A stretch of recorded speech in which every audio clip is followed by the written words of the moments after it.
दोस्तों,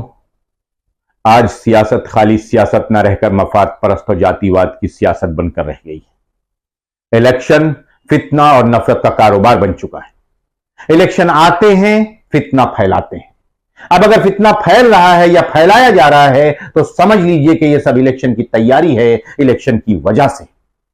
इस मौके पर अक़लियतों और बिलखुसूस नंगचारा समझे जाने वाले मुसलमानों को झूठे इल्जामात और झूठे प्रोपेगेंडा का निशाना बनाया जाता है। मुल्क की किसी भी रियासत में, किसी भी गोशे में इलेक्शन हो, सोशल मीडिया पर मुस्लिम दुश्मन प्रचार शुरू हो जाता है। एक खास मिशनरी नए नए मौजूआत को उछालने में लग जाती है। इसके बाद आईटी सेल और नफरतवादी मीडिया के दलाल और नफरत के राजनेता इस मामले को खूब भड़काते हैं। दरअसल मुसलमानों को कौमी सियासत का पंचिंग बैग बना दिया गया है।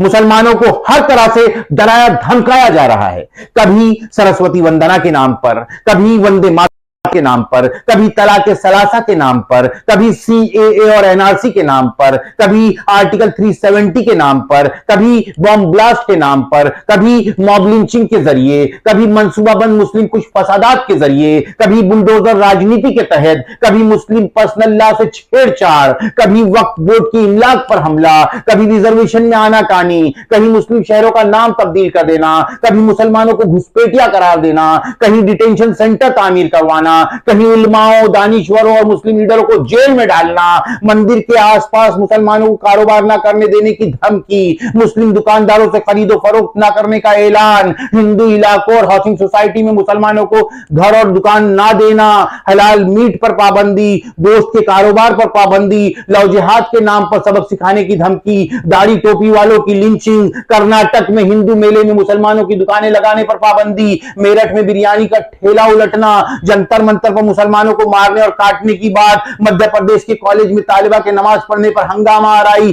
कर्नाटक के स्कूल में हिजाब पर पाबंदी, उत्तराखंड सरकार का यक्सा सिविल कोड का सोशा, दिल्ली में हज हाउस की तामीर की मुखालिफत, राजस्थान, गुजरात और उत्तर प्रदेश में मस्जिदों के सामने इश्तियाल अंगेज नारेबाजी, मुंबई मीरा रोड में टी राजा की नफरत अंगेज बयानबाजी, कल्याण के अशरफ अली मनियार की ट्रेन में पिटाई और लूटमार, पैगंबर इस्लाम मोहम्मद सल्लल्लाहु अलैहि वसल्लम की शान में गुस्ताखी करने वाले रामगिरी बाबा को मुख्यमंत्री का खुला सपोर्ट, नितेश रानी की मस्जिदों में घुसकर मारपीट करने की धमकी, विशालगढ़ मस्जिद में तोड़फोड़, हाजी मलंग दरगाह पर कब्जे की साजिश और महाराष्ट्र में मस्जिदों में से लाउडस्पीकर हटाने की मांग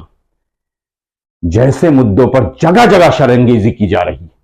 भड़काऊ भाषण हो रहे हैं, आग उगली जा रही है, मुस्लिम मोर्चे के खिलाफ जहर अफशानी की जा रही है और ये सब के सब वाकयात, हादसात और स्टंट मंसूबाबंद तरीके से मुख्तलिफ राज्यों में होने वाले इलेक्शन में ताकत दिखाने, बिलखुसूस महाराष्ट्र में अपनी ताकत का मुजाहरा करने, अपना पावर दिखाने, सत्ता और इख्तिदार में आने और कब्जा जमाने की गर्ज से किए जा रहे हैं।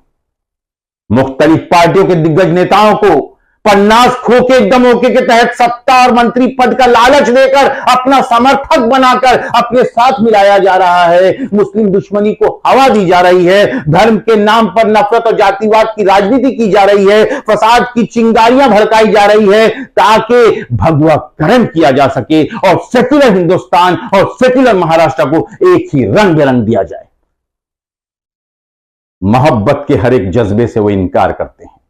मोहब्बत के हर एक जज्बे से वो इनकार करते हैं। वो खुद नफरत है और नफरत का कारोबार करते हैं। मुसलमानों, सियासत का ये रंग देख लें और सबक हासिल करें कि मुल्क में इन दिनों नफरत का कारोबार उरूज पर है। भगवा किरण की साजिश है। वोट बैंक समझा जाने वाला नर्म चारा मुसलमान ही इनका टारगेट है। लिहाजा मुसलमानाने हिंद, बिलखुसूस महाराष्ट्र के मुसलमानों को न सिर्फ फिरका परस्त पार्टी को जड़ से उखाड़ना होगा बल्कि इनके समर्थक कट्टरपंथी, मफाद परस्त और इंसानियत की दुश्मन तंजीमें और समर्थक पार्टियां जो इन्हें समर्थन देकर इनकी सरकार बनाने की कोशिश में है, इन्हें भी सबक सिखाना होगा। वरना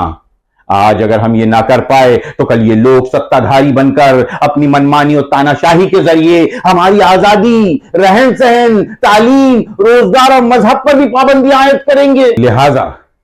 मुसलमाना ने हिंद को सब्र तहम्मुल से, फिरका परस्ती से परे इज्तिमाइयत से बाहम इत्तेहाद और इत्तेफाक के साथ सर जोड़कर मशवरे से मुतफक्का राय से लाहे अमल तैयार करना होगा, सुलझे जहन से फैसला करना होगा, तय करना होगा कि अब की बार किसकी सरकार और इलाकाई सतह पर कौन सा उम्मीदवार।